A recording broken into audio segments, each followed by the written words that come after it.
सेवितो हारस वाटितो अनिका घ्यारे होऊ नका रान भरी विटेवरी ज्याची पाऊले समान तोची एकदा नशुरदाता. महाराज म्हणतात की भक्तिरसाचा अनुभव मी तो स्वतः सेवन करतो आणि समाजाला वाटितो. पण समाज हा भक्तिरस घेण्याच्या ऐवजी विषयाच्या दारात जातो आणि काय होतो, रानभरी होतो. महाराज म्हणतात की तुम्हाला जे सुख पाहिजे, समाधान पाहिजे, शांती पाहिजे ते कशामध्ये आहे, भक्तीमध्ये आहे, परमार्थामध्ये आहे. तुम्ही विषयाच्या दारामध्ये जाऊन काही रानभरी होऊ नका. प्रत्येक मनुष्य सकाळी झोपेतून उठल्यापासून संध्याकाळी झोपेपर्यंत, जन्मल्यापासून मरेपर्यंत जे जे काही प्रयत्न करतो, जे जे काही उद्योग करतो, 1 नंबरचे असू द्या, 2 नंबरचे असू द्या, कशाकरता करतो कांबळे महाराज, फक्त आणि फक्त सुखाकरता. महाराज म्हणतात तुम्हाला जे सुख पाहिजे, समाधान पाहिजे ते कशामध्ये आहे, भक्तीमध्ये आहे, परमार्थामध्ये आहे. तुम्ही विषयाच्या दारामध्ये जाऊन काही रानभरी होऊ नका. घ्या रे होऊ नका रानभरी. आणि हा भक्तिरस देणारा कसा आहे तर महाराज म्हणतात की चंद्रभागीच्या तिरी कटेवरती कर ठेवून सर्व भक्तांच्या उद्धारासाठी सर्व समर्थ तो असा उभा आहे. विटेवरी ज्याची पाऊले समान तोची एक दानशूरदाता. भगवान परमात्मा हा दान देण्यामध्ये उदार आहे, दानशूर आहे. याचबरोबर आणखी आपल्या भक्ताकरता काय करतो महाराज म्हणतात की मनाचे संकल्प पाववील सिद्धी. आपल्या मनाचे संकल्प सिद्धीला नेतो, पूर्णत्वास नेतो. पण केव्हा, जरी राहे बुद्धी याचे पायी. जर आपण त्याचे दास झालो, जर आपण त्याचे भक्त धरतो, आपला निश्चित उद्धार करतो. उद्धाराची संदेह नाही याच्या काही सेवका किंवा माऊली म्हणतात की जो मज होय अनन्य शरण त्याचे निवारी मी जन्म मरण. या लागी शरणागत शरण्य मीची एको. जो मला अनन्य भावाने शरण होतो त्याचा मी निश्चित उद्धार करतो. हा भक्तीचा मार्ग सोपा आहे, सुखरूप आहे. तुम्ही घेतला तुम्ही पण घ्या. हा निरोप सांगण्याकरता वैकुंठम भगवंतांनी मला ठिकाणी पाठवले. तुका म्हणे मज धाडिले निरोपा मार्ग हा सोपा सुखरूप. भक्तीचा मार्ग सोपा आहे, सुखरूप आहे. तुम्ही घेतला तुम्ही पण घ्या. विषयाच्या दारामध्ये जाऊन काही रानभरी होऊ नका. असा अभंगाचा अगदी शब्दाच्या सरळ अर्थ आहे. विठाला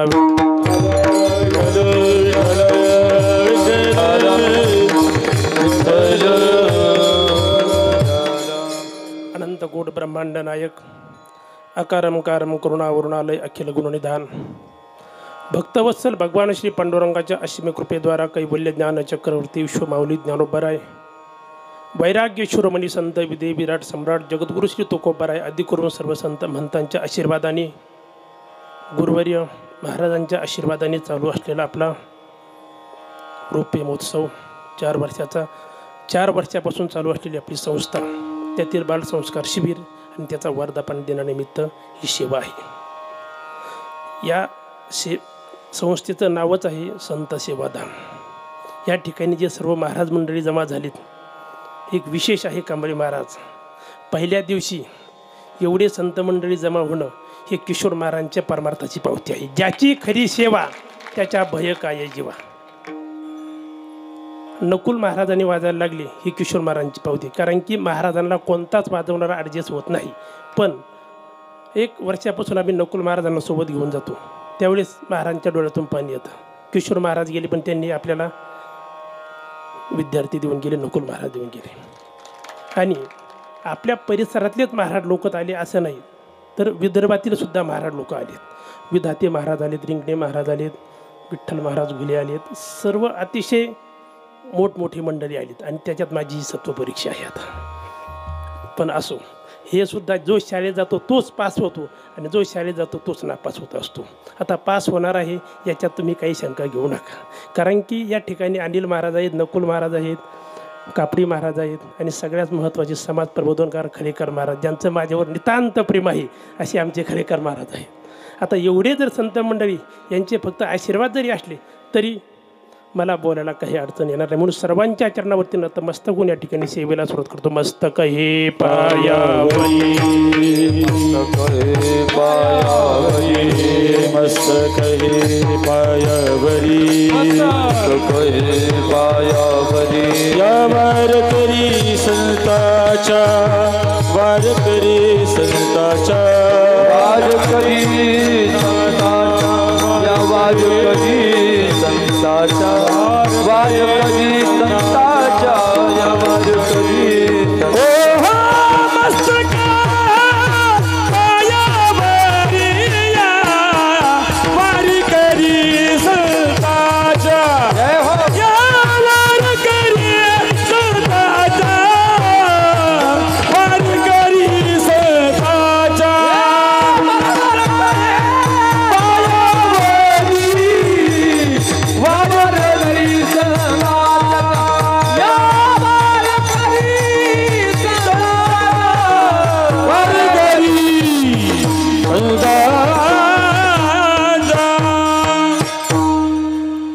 पितो हा रस वाटितो अनेका घ्यारे भो नका रान भरी विटेवरी ज्याची पाऊले समान तुची एकदा नशुरदाता. तुकाराम महाराज अभंगामध्ये आपल्याला संतांची प्रतिमा कशी असतात, संत कसे असतात या अभंगातून आपण सांगणार आहोत. आपण जर तुकोबाऱ्यांची जर गाथा पाहिली तर महाराजांचे काही अभंग स्वार्थाचं प्रतिपादन करतात, महाराजांचे काही अभंग परार्थाचं प्रतिपादन करतात, महाराजांचे काही अभंग ना स्वार्थाचं ना परार्थाचं प्रतिपादन करतात आणि महाराजांचे काही अभंग स्वार्थाचं अधिक परार्थाचं प्रतिपादन करतात. असे कोण असतात, असे संत महात्मे असतात. विठाला विठाला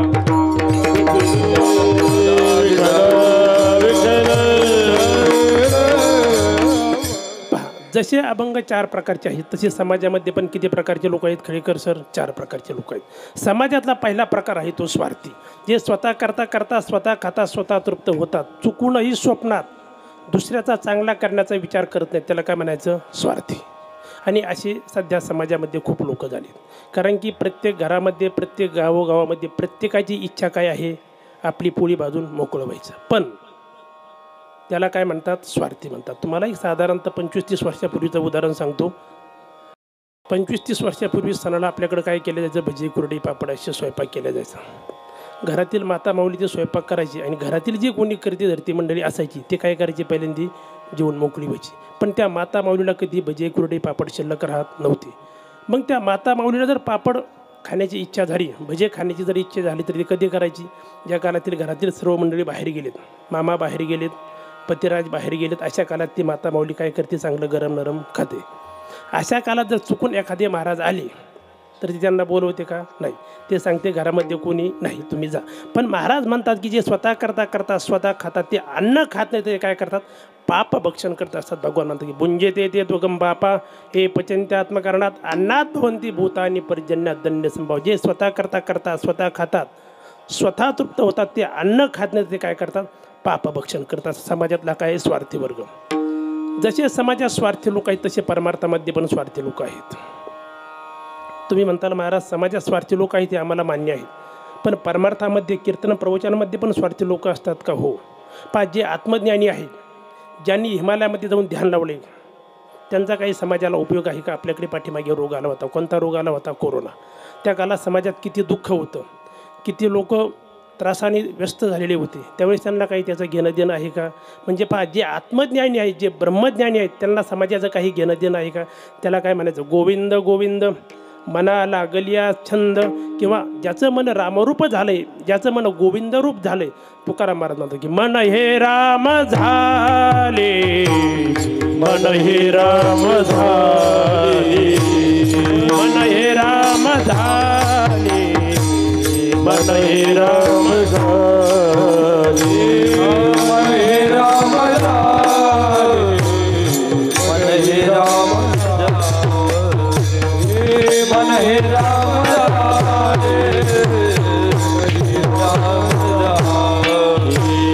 प्रवृत्ती सोडून कैसे निवृत्ती सिया दे, सोडून कैसे निवृत्ती प्रवृत्ती सांडून कैसे निवृत्ती सिया दे,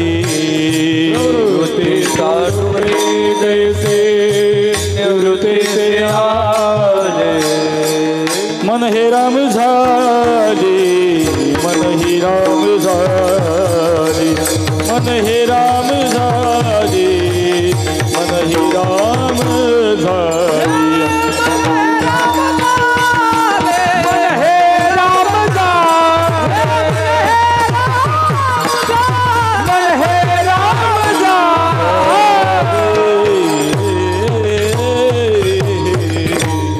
मन हे राम झाले, मन हे राम झाले, प्रवृत्ती ग्रासूनी कैसे निवृत्तीशी आले. ज्याचं मन रामरूप झालंय, ज्याचं मन गोविंद रूप झालंय, ते पुन्हा इकडे पाठीमागे यायला काही तयार होत नाही. याला काय म्हणायचं? स्वार्थी.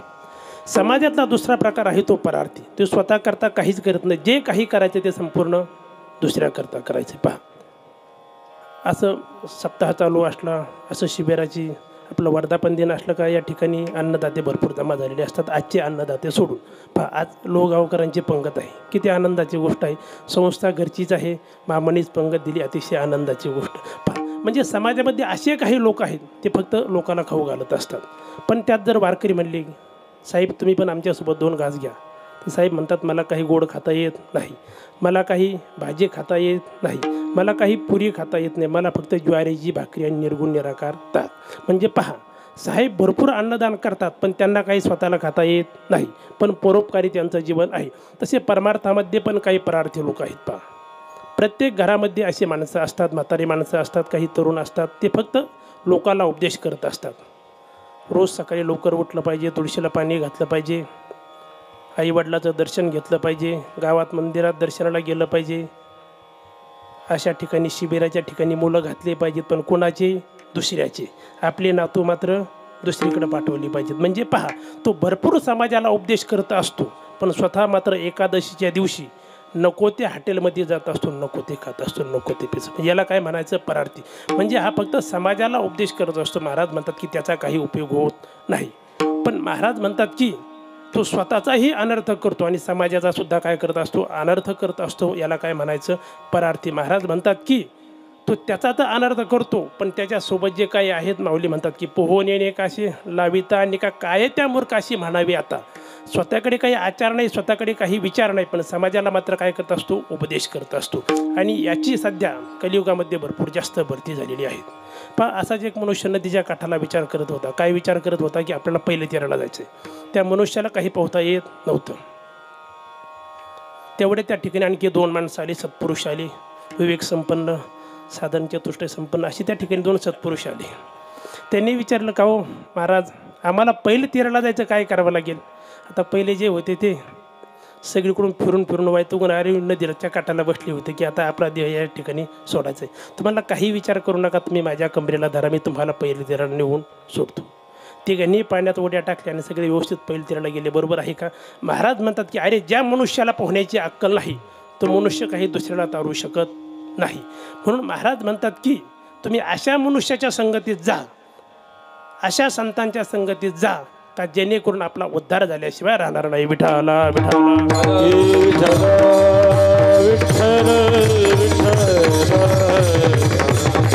अर्थ लोपली पुराणे, नाश केला शब्द ज्ञाने, विषय लोभी मने साधने ही बुडविली. महाराज म्हणतात की समाजामध्ये उपदेश करणारे भरपूर झालेले आहेत, संस्था भरपूर झालेल्या आहेत, पण ज्यांनी संस्था काढल्यात त्या संस्था कशाला काढल्यात हेच त्यांना माहिती नसतं. बरोबर आहे की शिवाजी महाराज?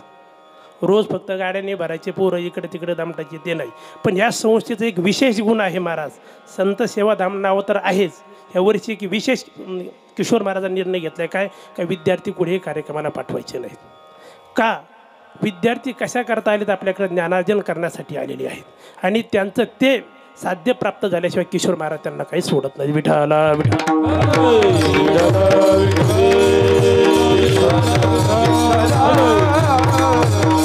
म्हणून शहाण्या मनुष्याने अशा मनुष्याच्या संगतीत जावं, अशा महाराजांच्या संस्थेमध्ये जावं का जेथे आपण गेल्यानंतर आपल्या जीवनाचा उद्धार झाल्याशिवाय राहणार नाही, त्या भगवान परमेश्वराची आपल्याला भेट झाल्याशिवाय राहणार नाही. म्हणून अशा संस्थेमध्ये येणं सध्या काळाची काय आहे?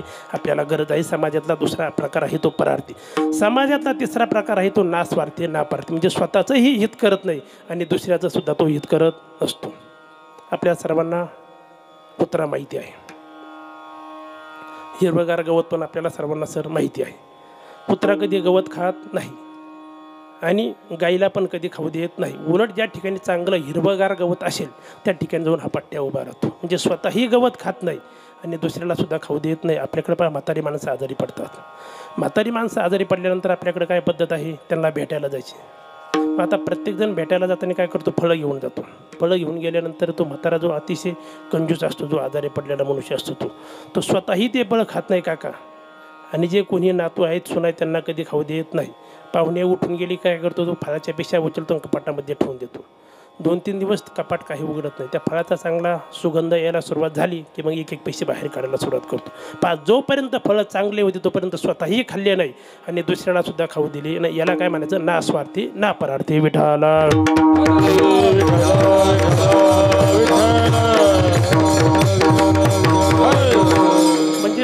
स्वतःही ते फळं खात नाही, दुसऱ्याला सुद्धा खाऊ देत नाही. आणि शेवटचा चौथा जो प्रकार आहे तो कोणता? स्वार्थी अधिक परार्थी. पहा, संत महात्मे आधी स्वतःही परमार्थ करतात, नंतर समाजाकडून परमार्थ करून घेतात. अनुभव आले अनुभवे आले अनुभवली अंग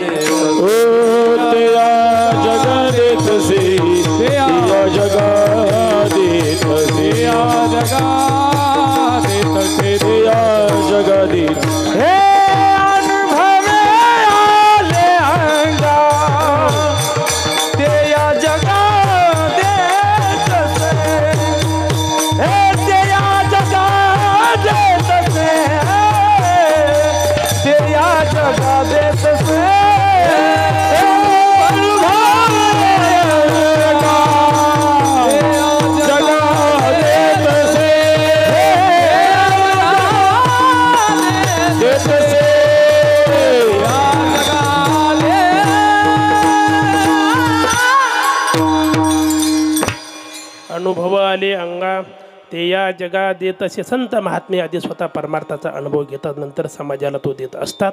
पण सध्या कलियुगामध्ये कोणी अनुभव घ्यायला तयार नाही. प्रत्येकाने काय करायचं? मालिका पाठ करायची आणि सांगायला सुरुवात करायची. कारण की हा प्रत्येकाचा काय झाला, आता नवीन बिझनेसच सुरू झाला आहे. कोणी सध्या कलियुगामध्ये अनुभव घ्यायला तयार नाही. पण आपले गुरुवर्य महाराज सांगत असतं की ज्या मनुष्याला यशस्वी व्हायचं आहे त्याने एकाशा सद्गुरूला शरण जायचं. आणि जर सद्गुरूला शरण गेला तर त्याचा निश्चित उद्धार झाल्याशिवाय राहणार नाही, त्याचं त्याला ध्येय प्राप्त झाल्याशिवाय राहणार नाही. तुम्हाला एक छोटासा दृष्टांत सांगतो. विठाला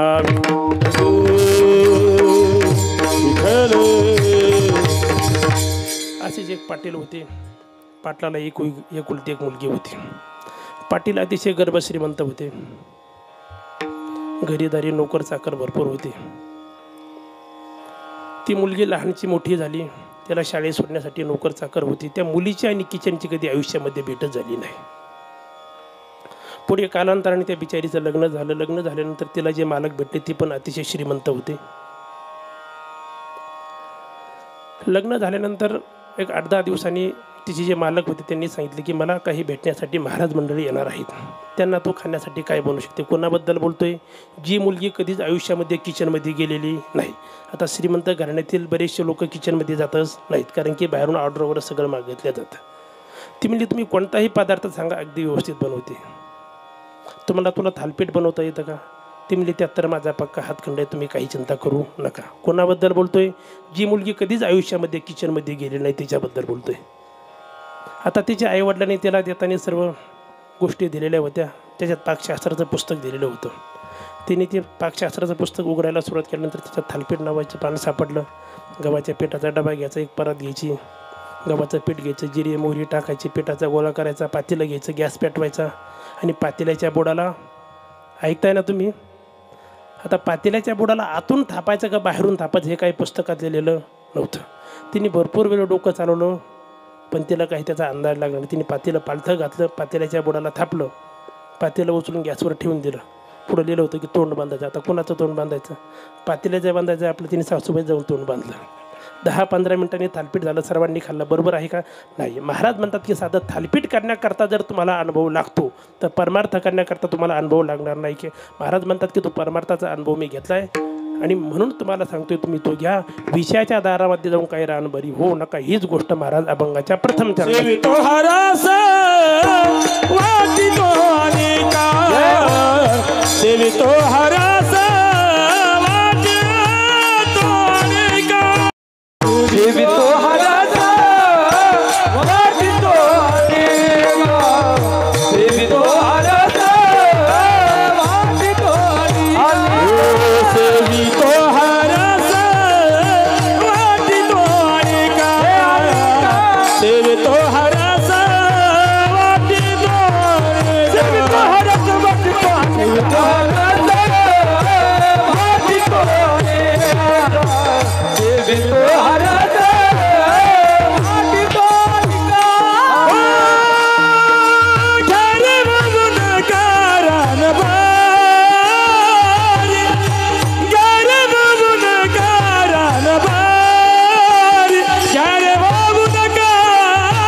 रस वाटितो अनेका घ्यारे हो नकारा न बरी. महाराज म्हणतात की भक्ती करा, परमार्थ करा, त्याच्याशिवाय आपल्याला समाधान नावाची गोष्ट काही प्राप्त होणार नाही.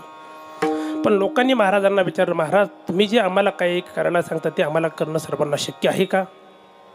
तुम्ही जे आम्हाला काही करायला सांगता ते आम्हाला करणं आवश्यक आहे का? आणि तुम्ही जे आम्हाला काही करायला सांगता ते आम्हाला करणं योग्य आहे का? किती विकल्प केले? 3. समाजामध्ये सर्वच गोष्टी सर्वाला शक्य असतात असं अजिबात नाही. समाजामध्ये सर्वच गोष्टी सर्वाला आवश्यक असतात, योग्य असतात असं नाही. आणि समाजामध्ये सर्वच गोष्टी सर्वाला आवश्यक असतात असं सुद्धा अजिबात नाही. समाजामध्ये सर्वच गोष्टी सर्वाला शक्य असतात असं अजिबात नाही. आता आपल्या गावातील सगळ्याच लोकांनी जर सरपंच व्हायचं ठरवलं तर सर्वांना शक्य आहे का गांधी मामा? सरपंच होण्याकरता हुशार मनुष्य लागतो, बुद्धिवान मनुष्य लागतो, व्यवस्थित गुदगुल्या करता आले पाहिजे, सर्व व्यवस्थित खाली बसवता आले पाहिजेत, त्या मनुष्याला सरपंच होता येतं. आता सगळ्या महाराज लोकांना इच्छा आहे आपण संस्था काढावी. सगळ्यांची कोणाच्या मनात इच्छा उत्पन्न होणं काही वाईट नाही ना.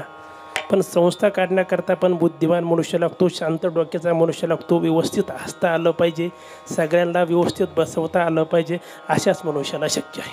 कारण की एवढ्या वस्तीवर एवढी मोठी संस्था उभा राहणं हे आपल्याकरता विशेष गोष्ट आहे.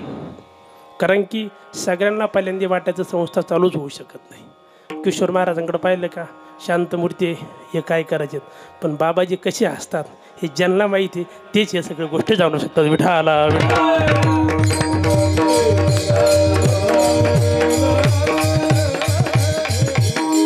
त्यांची स्तुती नाही करत मी. आजचं हे विशेष आहे. आपली पंचक्रोशी नाही, विदर्भात ते लोक पहिल्या दिवशी हजर होतात. हे काय आहे? त्यांच्या हसण्यातली कलाच आहे ना. त्यांच्या मनात काय आहे अजून कोणालाच अंदाज येत नाही, तुम्हाला सांगतो. कारण की महाराजांनाच अंदाज नाही. महाराजांकडे जे 12 वर्ष राहिलेत महाराजांनाच अजून किशोर महाराजांचा अंदाज लागत. विठाला विठाला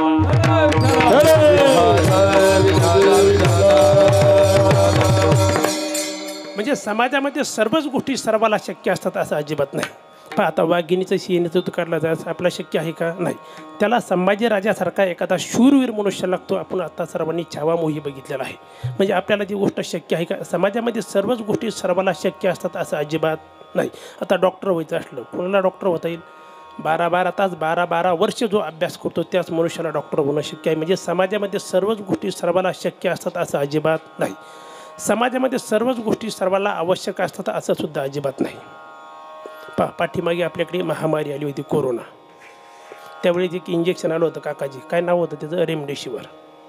हां, एखादा खेडेगावामध्ये राहणारा मनुष्य, डोंगराच्या कडेला राहणारा मनुष्य आहे, शेळ्या चारतोय, त्याला काही कोरोना झालेला नाही सर, त्या मनुष्याला त्या इंजेक्शनची आवश्यकता आहे का? नाही. पण मुंबईसारख्या सिटीमध्ये राहतोय, त्याचं पुण्य उदायला आलं, त्याला कोरोना पण झाला, त्याचा स्कोर पण अतिशय व्यवस्थित आलेला, शेवटचे श्वास मोजतो, त्या मनुष्याला त्या इंजेक्शनची आवश्यकता आहे की नाही अनिल महाराज? म्हणजे पहा, समाजामध्ये सर्वच गोष्टी सर्वाला आवश्यक असतात असं अजिबात नाही. असेच डोंगराच्या कडेला एक म्हातारी होती. म्हातारीचा जो म्हातारा होता अतिशय गरम डोक्याचा होता. एवढा गरम डोक्याचा होता तात्या, त्याच्या नाकाच्या शेंड्यावर मासेला जरी बसायचं असलं तर परवानगी घ्यायला लागायची, एवढा गरम डोक्याचा म्हातारा होता. प्रत्येक वेळेस म्हातारी काय करायची? वांबुरीच्या बाजारला जाताना तो म्हातारा त्या म्हातारीला काय करायचा? 1 रुपया द्यायचा. किती रुपया द्यायचा? 1 रुपया. आणि म्हातारी बाजारून आली की त्याच्याकडून पैसा ना पैसा हिशोब घ्यायचा. म्हातारी त्याच्या त्रासाला प्रत्येक वेळेस कंटाळी होती. प्रत्येक वेळेस बाजारला जाताना कांबळी महाराज ती काय करायची? इथं एक मारुती मंदिर आहे, त्याला नवस करायची, देवा यांना आता जाऊ दे, कारण की यांच्या त्रासाला खूप कंटाळे. पण म्हातारीने नवस केला की म्हातारा आणखी तरुण व्हायचा. म्हातारा काही जायचं नावच घेत नव्हता, तुम्हाला सांगतो. एक दिवस अशीच म्हातारी बाजारला गेली. बाजारला गेल्यानंतर 75 पैशामध्ये म्हातारीचा बाजार झाला. म्हातारीकडे पैसे किती शिल्लक राहिले? 25 पैसे. 25 पैसे शिल्लक राहिल्यानंतर म्हातारी नेमकं शेवटच्या चौकात आली. त्या ठिकाणी मनुष्य बाशिंग विकत होता. 25 पैशाला जोडी, 25 पैशाला जोडी. म्हातारीने विचार केला की 25 पैसे घरी जरी नेले तरी म्हातारा काही आपल्याकडे ठेवीत नाही. म्हणून ती म्हातारी त्या मनुष्याकडे गेली, सांगितलं की दादा मला पण एक बाशिंगाची जोडी दे. आता जो विकणारा होता तो असता त्या महाराजांसारखा थोडा हुशार होता. ते मला म्हातारीला काय करायचं म्हणलं बाशिंगाचं, पण म्हणलं आपल्याला 25 पैसे भेटतात तर मला देऊन टाका. म्हातारीने बाशिंग घेतलं. नेमकं चालत निम्म्या रस्त्यात आली, थकली म्हणून एका झाडाखाली बसली. आता म्हातारी माणसं म्हणले की विचार करतात काही ना काही. आता आपले महाराज पण विचार करत असतात आपल्या पोरांचं कसं होईल, संस्था चालू ह्यात पुढं कसं होईल, कलियुगाचं वारं फिरत चाललंय, कसं होईल, काय होईल, असं म्हातारी प्रत्येक माणसं काय करतात? विचार करतात. म्हातारीने बसल्या विचार करायला सुरुवात केली. अनिल महाराज माझ्याकडे लक्ष द्या, माझं सगळीकडे मी बैरच असताना एवढी गोष्ट डोक्यात ठेवा. विठाला विठाला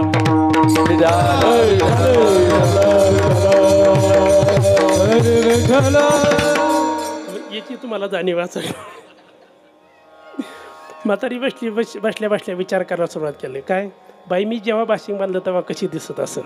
आता म्हातारी बसल्या विचार करायला लागल्यानंतर त्यातलं एक बाशिंग घेतलं आपल्या कपाळाला बांधलं. मग आता कपाळाला बांधून थांबायचं, 2-5 मिनटं विश्रांती झाली, पिशी उचलली, काठी उचलली आणि निघाली. कपाळाला बाशिंग. नेमकं गावात 5 वाजता शाळा सुटली होती. गावातल्या पोरांनी पहिलं राम राम म्हणले. आजीने दुसरं लग्न केलं, आजीने दुसरं लग्न केलं.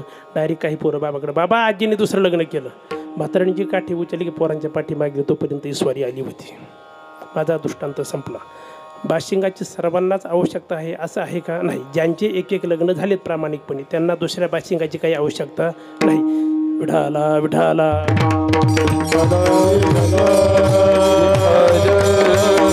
तिसरा मुद्दा असा की समाजामध्ये सर्वच गोष्टी सर्वाला योग्य असतात असं अजिबात नाही. पहा, असेच एक साधू महाराज भारत भ्रमण करत होते. भारत भ्रमण करत असताना त्यांचा एका गावामध्ये मुक्काम झाला. मुक्काम झाल्यानंतर त्या गावातील एक पाटील होते. त्यांचा एक नियम होता. काय नियम होता की संध्याकाळी जेवण झाल्यानंतर मारुतीरायाचं दर्शन घ्यायचं आणि त्या ठिकाणी जर कोणी एखादा साधक असेल, एखादा अतिथी आला असेल तर आपल्याला जेवायला घरी घेऊन यायचं. एक साधू महाराज होते, त्यांना घरी जेवायला घेऊन आला. साधू महाराजांना 5 पक्वान्नाचा स्वयंपाक केला. साधू महाराजांना भरपूर जेव घातलं. पाटील श्रीमंत होते, सोन्याच्या वाट्या होत्या ताटामध्ये.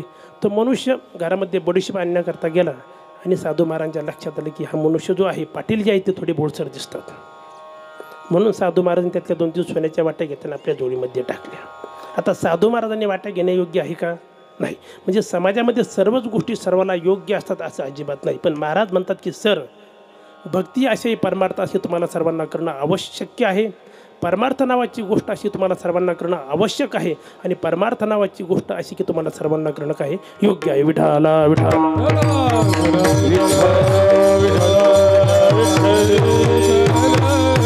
तुम्ही म्हणताना महाराज परमार्थ करणं सर्वांना शक्य कसा? भगवंतांनी पहिल्यांदा आपल्याला हा देह दिलाय. तो कशा करता? देवे दिला देह, भजना गोमटा तोया झाला पाटा बादिकेचा. भगवंतांनी आपल्याला हा नरदेह दिलाय. तो फक्त आणि फक्त कशा करता? परमार्थ करण्याकरता. त्याला जे इंद्रिय दिले इंद्रिय हात पाय कान, डोळे मुख बोलाया वचन जेणे तू जोडीसी नारायण नाच जीवपण भवरोग, नाच जीवपण भवरोग, नाच जीवपण भवरोग. जोडीसी नारायण नाच जीवपण भवरोग, नाच जीवपण भवरोग. हे दिली इंद्रिय हात पाय कान, इंद्रिय हात पाय कान, मुख बोलाया वचन, मुख बोलाया वचन. जेणे तू जोडीसी नारायण नाच जीवपण भवरोग, नाच जीवपण भवरोग, नाच जीवपण भवरोग. जेणे तू जोडीसी नारायण नाच जीवपण भवरोग, नाच जीवपण भवरोग. दिले इंद्रिय हात पाय कान, डोळे मुख बोलाया वचन जेणे तू जोडशी नारायण नाशे जीवापन भवरोग. भगवंतांनी पहिल्यांदा आपल्याला नरदेह दिलाय, 2 नंबरला इंद्रिय दिलेत. मग आता परमार्थ करणं सर्वांना शक्य आहे की नाही? नाही. कारण की इथून मागे जर आपला फुटाणा बाजला असता, कोरोनाच्या काळामध्ये जर आपला नंबर लागला असता तर आज आपण या ठिकाणी असतो का? नाही. दिला या काळे अवकाश, नाही पावले आयुष्यानाश, कार्याकार नवरले शेष गेले ते भोस जावो परती. महाराज म्हणतात की भगवंताने आपल्याला पहिल्यांदा नरदेह दिलाय, 2 नंबरला इंद्रिय दिलेत आणि सर्वात महत्त्वाचा काळाने आपल्याला अवकाश दिलाय. म्हणून तुम्हाला आम्हाला सर्वांना परमार्थ करणं काय आहे? शक्य आहे. विठाला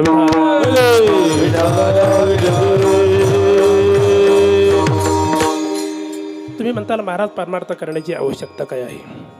पत्नी मनाजोगती आहे, मुलगा मनाजोगता आहे, घरी 2 टाईम खायला प्यायला भेटते, सरपंच मनाजोगते आहेत, गावातील कोणी लोक तकलीफ देत नाही, वस्तीवर लोक कोणी तकलीफ देत नाही, विद्यार्थी कोणी तकलीफ देत नाही. मग परमार्थ करण्याची आवश्यकता काय आहे? साहजिक प्रश्न आहे ना. आपण आषाढी वारीला जातो सर्वजण, त्यावेळेस काय सुखाचे दिवस असतात का? वरून पाऊस येत असतो, झोपण्यासाठी जागा नसते, सकाळी किती हाल असतात. गांधी महाराजांना अनुभव विचारा. आता पाठीमागे गेले होते ती पत्रिका घेऊन, किती हाल असतात, किती बिकट परिस्थिती असते. गांधी महाराजांनी ती बऱ्यापैकी अनुभवलेलं आहे. आपण सर्वांनी ज्या गोष्टी अनुभवले, प्रत्येक मनुष्याला असा विकल्प येईल का परमार्थ करण्याची आवश्यकता काय आहे? पण महाराज म्हणतात की तुम्ही काय आम्ही काय, कोणी जरी असलं प्रत्येकाकडे काही दुःख नावाची गोष्ट आहे. काही बारीक असतात, काही उंच असतात, काही जाड असतात, काही सडपातळ असतात, काही हुशार असतात, काही मूर्ख असतात. म्हणजे प्रत्येकाकडे काही असतं आणि काही नसतं. पण तुमच्याकडे माझ्याकडे एक काय आहे, दुःख नावाची. या भूतलावरती ज्याचा ज्याचा जन्म झाला आहे त्याच्याकडे प्रत्येकाकडे एक गोष्ट आहे, कोणती, दुःख. महाराज म्हणतात जर दुःख तुमच्याकडे आहे तर दुःख निवृत्त करण्याचं साधन तुमच्याकडे आहे का? तुमच्याकडे माझ्याकडे फक्त किती साधनं आहेत अनिल महाराज? 4. धनदारा पुत्रजन. मग धनाने तुमचं दुःख निवृत्त होतं का? कोटी घरे जेथे काशा आणि तांब्याची, शुद्ध कांचनाची सप्तकोटी. किती श्रीमंती होती त्या रावणाकडे, पण ज्या काळात युद्धात त्याचा भाऊ मारला गेला त्यावेळेस त्याला दुःख झालं की नाही? आता पहा, ज्यांनी 2-2 नंबरने धन कमवून ठेवलेलं आहे, 2 नंबरने, ज्यावेळेस चुकून जर ईडीची चौकशी लागली त्यावेळेस त्या मनुष्याचं दुःख निवृत्त होतं का? म्हणजे पहा, कितीही जरी श्रीमंत मनुष्य असला तरी त्याचं दुःख निवृत्त होत नाही. 2 नंबरला ही पत्नी. पत्नी दुःख निवृत्त करते का वाढवते हा ज्याचा त्याचा वैयक्तिक घरगुती प्रश्न आहे. पण अखिल नायक त्याची पती कोण होती? सीता. पण ज्या काळात सीतेचं हरण झालं त्यावेळेस प्रभू रामचंद्राला दुःख झालं की नाही? म्हणजे पत्नीसुद्धा तुमचं दुःख निवृत्त करू शकत नाही. 3 नंबरला आहे सत्ता, मुलगा. मुलगा दुःख निवृत्त करतो का वाढवतो? उलट जे काही तुमच्या नावावरती आहे अगदी सुखासुखी त्या मुलाच्या नावावरती करून द्या. नगरमध्ये घडलेला प्रसंग आपल्याला सर्वांना ज्ञात आहे. आईचं आणि बायकोचं पटत नाही म्हणून त्या मुलाने काय केलं, आईला गाडीत घातलं आणि अमरधाममध्ये आणून सोडलं. किती बिकट परिस्थिती हे पहा. म्हणजे मुलगासुद्धा तुमचं दुःख निवृत्त करू शकत नाही. 4 नंबरला आहे सत्ता. किती मोठं पद असल्यानंतर त्या मनुष्याचं दुःख निवृत्त होतं. मंत्रिपद असू द्या, खासदारकी असू द्या, आमदारकी असू द्या, पण जर चुकून एखादा गुन्हा पाठीमागे लागला तर त्या मनुष्याचं दुःख निवृत्त होतं का? नाही. म्हणून महाराज म्हणतात की तुम्हाला सर्वांना परमार्थ करण्याची काही आवश्यकता आहे. कारण की परमार्थ केल्याशिवाय तुम्हाला सुख नावाची गोष्ट काही प्राप्त होणार नाही. तुम्ही म्हणता महाराज परमार्थ करणं योग्य कसं?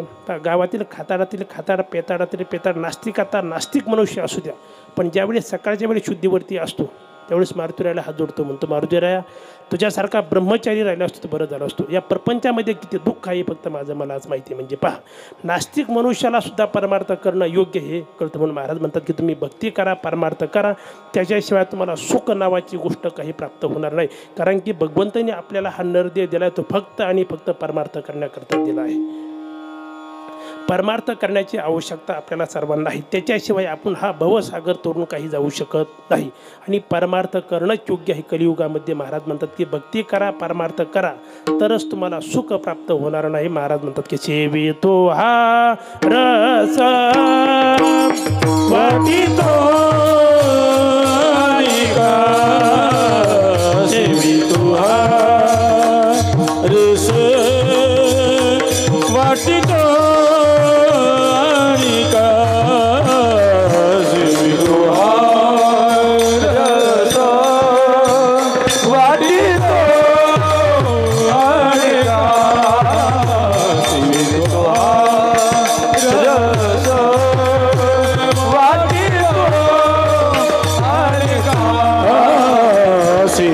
Hare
रस वाटी तो अनेका ग्यारे हो नका रान भरी विटेवरी ज्याची पाऊले समान तुची एकदा नशुरदाता महाराज म्हणतात की तुम्ही भक्ती करा परमार्थ करा तुम्ही विषयाच्या दारामध्ये जाऊन काही रान भरी होऊ नका कारण की कोणत्याही विषयामध्ये जरी गेले तरी तुम्हाला त्या ठिकाणी सुख नावाची गोष्ट कधी काही प्राप्त होणार नाही कारण की पदार्थाबद्दल तुमची अनुकूल बुद्धी झाली की तुम्हाला काय देते सुख देते आणि पदार्थाबद्दल तुमची प्रतिकूल बुद्धी झाली की तुम्हाला काय देते दुःख देते अनुकूल वेदनियम सुखम प्रतिकूल वेदनियम दुःखम पंढरपूरचा एक सद्गुरुस्थ होता त्या मनुष्याला तात्या खूप चहा प्यायला आवडायचा तो प्रत्येक अर्धा तास झाला की चहा करून प्यायचा म्हणजे पहा त्या मनुष्याला चहा पिल्यापासून कांबळे महाराज काय व्हायचं सुख प्राप्त होतं मग काय करायचं 10 लिटर म्हशीचं दूध आणायचं चांगला स्पेशल चहा करायचा आणि त्याच्या पुढे ठेवायचं काका महाराज किती चहा पिल तो आता 1 कप 2 कप 10 कप त्याच्यापेक्षा काही जास्त पिणार नाही महाराज म्हणतात त्याला जर चहा पिल्यापासून सुख प्राप्त होत आहे ना त्याला होताना पाडायचं त्याच्या तोंडामध्ये फुकणी घालायची आणि त्याला चहा पाडायचं पिल का नाही महाराज म्हणतात की कोणत्याही पदार्थाबद्दल तुमची अनुकूल बुद्धी झाली की तुम्हाला काय देते सुख देते आणि तुमची कोणत्याही पदार्थाबद्दल प्रतिकूल बुद्धी झाली की काय देते तुम्हाला दुःख कारण की पदार्थ हा पदार्थ रूपानेच राहत असो पदार्थ हा तुम्हाला सुखही देत नाही आणि पदार्थ हा तुम्हाला दुःखसुद्धा देऊ शकत नाही विठाला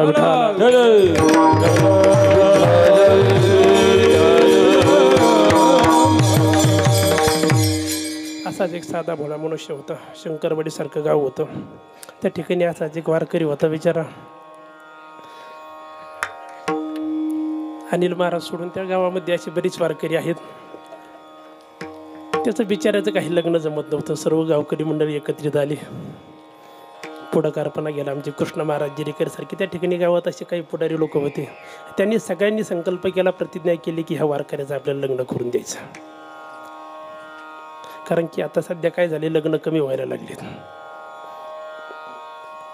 सगळ्यांनी निर्णय घेतला त्या मनुष्याचं साधकाचं वैष्णवाचं लग्न करून दिलं लग्न करून दिल्यानंतर प्रत्येकाचा कोणाचा संसार नव्याचा 9 दिवस असतो कारण की कायम प्रपंचामध्ये सुख असतं असं अजिबात कोणी सांगू शकत नाही बिचाऱ्याचं लग्न झालं 8-10 दिवस संपल्यानंतर पैशाची चणचण भासू लागली म्हणतो बिचारा पुढे मुंबईला कामाला गेला मुंबईला कामाला गेल्यानंतर एक 5-6 महिने काम केलं पैशाची पुंजी साचली पुन्हा गावाकडे आला गावाकडे आल्यानंतर मे महिना होता सकाळी लवकर मुंबईहून निघाला दुपारी बरोबर 12 वाजता शंकरवाडीमध्ये आला पत्नीने पाहिलं पतिराजा आली तिला अतिशय आनंद झाला त्यांनी तोंड हातपाय धुतले नेमकं कॉटवर जाऊन बसला पत्नी पळत गेली फ्रीजमधून थंडगार पाण्याचा तांब्या आणला आणि त्याच्या हातामध्ये दिला पाणी पिला शर्ट काढला पुन्हा कॉटवर बसला पत्नी पुन्हा पळत गेली बिचारी धार्मिक होती पतिव्रता होती पुन्हा फ्रीजमधून 2-3 बर्फाचे खडे आणले पोटवून पाठवून फिरवले तुम्हाला पत्नी असावी तर अशी पुन्हा 8-10 दिवस थांबले पैसे संपल्यानंतर पुन्हा बिचारा मुंबईला कामाला गेला पुन्हा 5-6 महिने काम केलं पहिल्यांदा आला होता मे महिन्यामध्ये दुसऱ्यांदा आला तो जानेवारी महिन्यामध्ये आला अतिशय कडाक्याची थंडी पडली लोक 4-4 रगा घेऊन झोपले होते दुपारी 12-1 वाजता मुंबईतून निघाला रात्री 12 वाजता कुठं आला शंकरवाडीमध्ये आला लोक 4-4 रगा घेऊन झोपले होते तो आलेला सद्ग्रस्त खूप काकडलेला होता पत्नीने पाहिलं मागच्या वेळेस त्यांना थंड पाणी प्यायला दिलं होतं अतिशय आनंद झाला भरपूर सोनं नाणं घेतलं म्हणून ती काय केली पळत गेली फ्रीजमधून थंडगार पाण्याचा तांब्या भरून त्याच्या हातात दिला पुन्हा पळत गेली 2-3 बर्फाचे खडे आले त्याच्या पोटावून पाठवून फिरवली तुम्हाला पत्नी असावी असं बरोबर आहे का नाही पत्नी तीच नवरा तोच बर्फसुद्धा तोच मग एकदा सुख का आणि एकदा दुःख का पदार्थाबद्दल तुमची अनुकूल बुद्धी झाली की तुम्हाला काय देते सुख देते आणि पदार्थाबद्दल तुमची प्रतिकूल बुद्धी झाली की तुम्हाला ती दुःख देते विठाला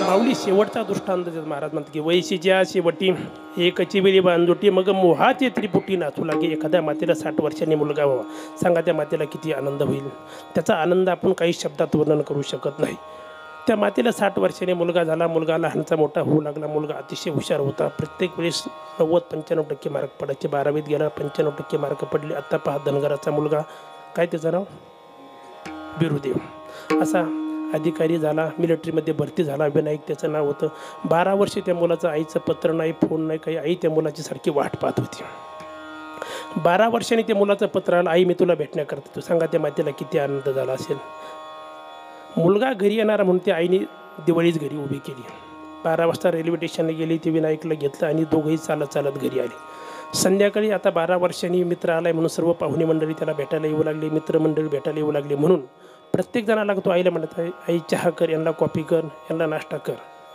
8-10 दिवस झाल्यानंतर म्हातारी म्हणली मी याला मोरदा तिकडं होता तेच बरं होतं मुलगा तोच आई तीच, एकदा सुख का आणि एकदा दुःख का.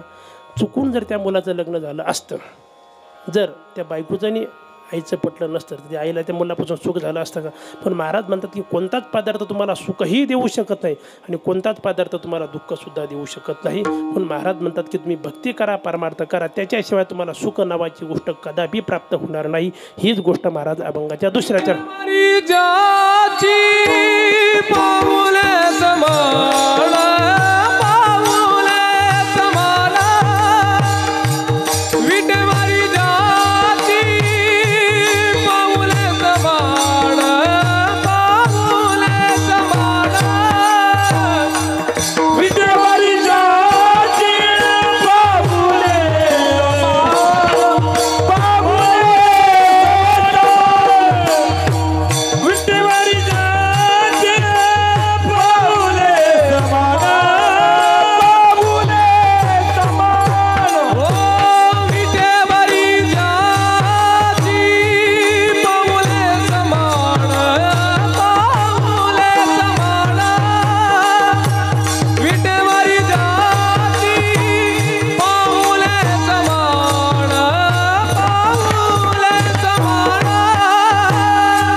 आपल्याकडे एक 10 मिनिट बाकी आहे.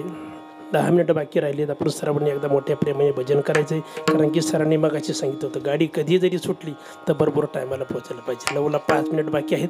आपण 10 मिनिटात बरोबर थांबणार आहोत. एकदा सगळ्या मोठ्या प्रेमाने भजन करून आपण सेवा थांबवणार आहोत. विठोबा रखुमाई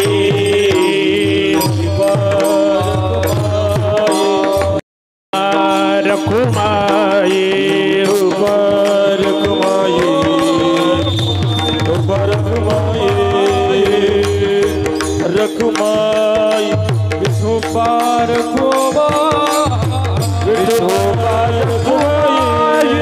विठोबा रखुमा विठोबा रखुमा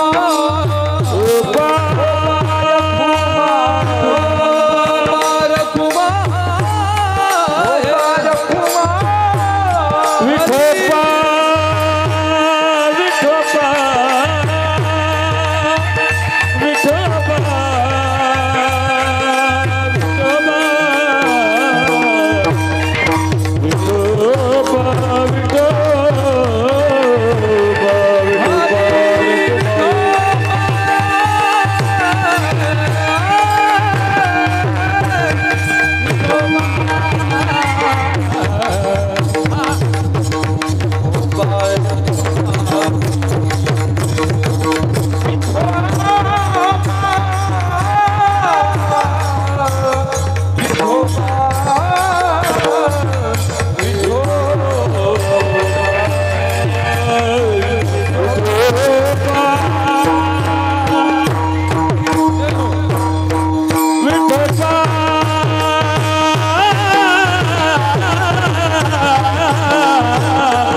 सेवितो हा रस वाटितो अनेका घ्यारे होऊ नका रान भरी विटेवरी ज्याची पाऊले समान तुची एक दान शूरदाता. भगवान परमात्मा हा दान देण्यामध्ये उदार आहे, दानशूर आहे. याचबरोबर आणखी काय करतो, आपल्या भक्ताचे संकल्प, मनाचे संकल्प काय करतो, पूर्णत्वास नेतो. मनाचे संकल्प पावविल सिद्धी. जर आपण त्याचे दास झालो, जर आपण त्याचे भक्त धरतो, तो आपला निश्चित उद्धार करतो. माऊली या ठिकाणी एक छोटासा दृष्टांत सांगतात. तेवी मी तया जैशी असते तैशिया कळी काळ नोकुन्या घेतला पट्टा. पहा, माऊलीने या ठिकाणी अतिशय सुंदर दृष्टांत दिले. महाराज म्हणतात की एखाद्या घरामध्ये लहान मुलगा खेळत असावं आणि खेळता खेळता त्यांनी शी केली. शी केल्यानंतर त्या ठिकाणून त्याचा चुलता जातो, त्याचा बाप जातो, आजी जाते, प्रत्येकजण त्या ठिकाणून जातो. प्रत्येकजण काय करतो, त्या मुलाच्या आईला हाका मारत असतो. आई पण येते त्या मुलाला पाहून निघून जाते. बरोबर आहे का? नाही. आई येते, त्याला उचलून घेते आणि त्याला काय करते, न्हाऊ धुवू घातले, पुन्हा कपडे लत्ते घातले की मग बाकीचे सगळे येऊन त्याला उचलून घेतात. पण आई कधी उचलून घेते, तो जसा आहे तसा. बस तशी आपली संस्था आहे. मुलगा श्रीमंताचा आहे का गरिबाचा आहे, कोणी कुणाला याचा विचार करणार नाही. हे संत सेवाधाम असं आहे. तुम्ही कसे आहात, तुम्ही कसे या, पण त्याला घडून बाहेर पाठवण्याचं काम या संत सेवाधामचं आहे. तुम्हाला सांगतो, तुम्ही कोणत्या जातीचे आहेत, कोणत्या पंथाचे, याचा इथं विचार केला जात नाही. फक्त तुम्ही साधक म्हणून या ठिकाणी या. तुम्हाला कसं घडवायचं याचं काम आम्ही करणार आहोत. कारण की शिबरीची झोपडी कांबळे महाराज, पण एक दिवस भगवान परमात्मा निश्चित या ठिकाणी येऊन भेट दिल्याशिवाय राहणार नाही. आश्रम चौकात हे का तीर्थक्षेत्राच्या ठिकाणी याचं काही महत्त्व नाही. या ठिकाणी ज्याची खरी सेवा त्याच्या भय काय जीवा. रात्री किशोर महाराजांनी फक्त इच्छा व्यक्त केली. काय इच्छा व्यक्त केली? मनाचं काही सांगत नाही. ज्ञानेश्वरी पारायण करायचं. नकुल महाराजाला साक्षीदार आहेत. मी तिथं नव्हतो आश्रमावरती, फक्त त्यांनी इच्छा व्यक्त केली. काय का ज्ञानेश्वरी पारायण करायचं. आमच्या ज्ञानेश्वऱ्या कोणीतरी घेऊन गेलो होतं, मला माहितीच नव्हतं. मग आता यांनी तर इच्छा व्यक्त केली, आता काय करायचं. दुकानदार घरी जाऊन झोपला होता. त्याला सांगितलं की दादा, उद्या पुण्याचं काम आहे, तुझं काय आहे ते मला काही कारणावली सांगू नको. कारणं सांगणारी माणसं मला माझ्या आयुष्यात आवडतच नाहीत. तू ही दुकानावर आहे. तिथून नकुल महाराज बरोबर आहे ना, रात्री 11 वाजता ज्ञानेश्वरी घेऊन आले.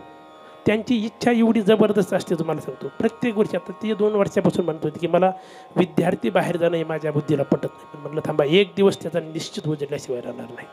आणि यावर्षी त्यांनी अतिशय हा निर्णय घेतला की विद्यार्थ्यांना कुठेही कार्यक्रमाला पाठवायचं नाही. कारण की ज्यावेळेस विद्यार्थी बाहेर जातात त्यावेळेस त्यांना चैन लागत नाही. कारण की त्यांचं एकच ध्येय आहे, काय का विद्यार्थी घडला पाहिजे. या संस्थेचं नाव, या संस्थेचा सिम्बॉल काय राहील तर फक्त विद्यार्थी घडवणे हाच या संस्थेचा सिम्बॉल राहील.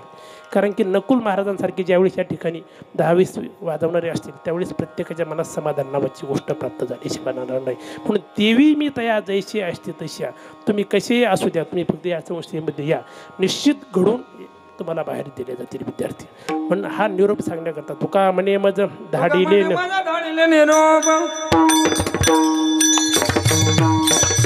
तुका म्हणे मज धाडीले धाडीले निरोपा, तुका म्हणे मज धाडीले निरोपा, तुका धाडीले निरोपा, तुका म्हणे मज धाडीले निरोपा, तुका म्हणे मज धाडीले निरोपा, तुका म्हणे मज धाडीले निरोपा, तुका म्हणे मज धाडीले निरोपा, तुका म्हणे मज धाडीले निरोपा, मार्गे हा झोपा तुका रूप, हा विटेवरी जाती बाबुले समान, बाबुले समान, विटेवरी जाती बाबुले समान, तुका म्हणे मज धाडीले निरोपा, मार्गे हा झोपा तुका विटेवरी जाती बाबुले समान, विटेवरी जाती बाबुले समान, कोची एक दान तुझ्या दाता, तुझी एक दान, तुझी एक दान, दान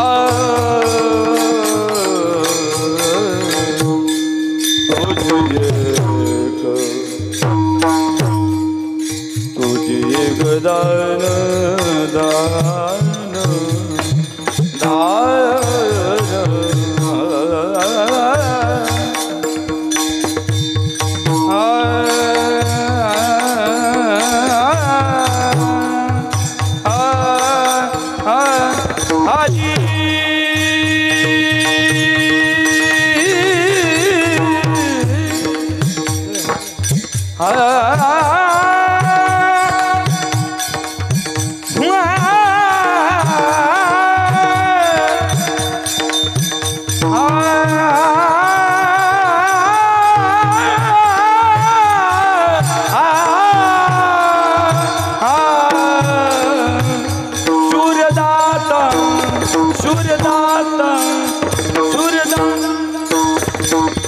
विटेवरी जाती बाबुले समान तोची एक दान शूरदाता विटेवरी जाती बाबुले समान विटेवरी जाती बाबुले समान तोची एक दान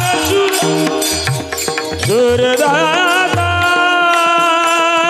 दान शूरदाता तोची एक दान शूरदाता तोची एक दान शूरदाता तोची एक